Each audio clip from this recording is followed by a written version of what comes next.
In today's video, I'm going to teach you how to fix YouTube transcript not available in NotebookLM.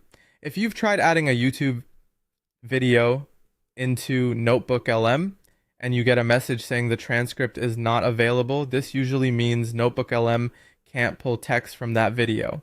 Since NotebookLM relies on text sources to understand and analyze content, this is an important limitation to know right from the start.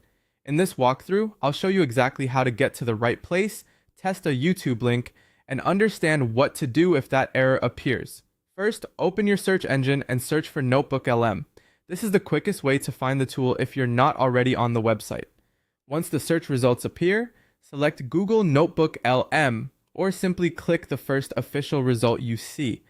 Make sure you're choosing the real NotebookLM site so you land on the correct page. When the NotebookLM homepage opens, click on Try NotebookLM.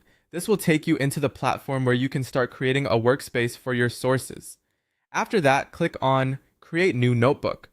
Think of this notebook as the place where all your source materials will be collected and processed. Once your new notebook opens, click on the option that links to the YouTube website. This is the source type you'll use when you want to bring in video content from YouTube. Next, paste in your YouTube URL. You can add multiple URLs here, but for this example, it's best to use just one so you can clearly see whether it works or not. After pasting the link, click Insert.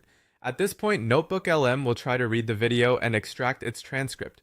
If everything is supported, the source should be added successfully. But if the problem appears here and you see the message YouTube transcript not available, that's the key issue.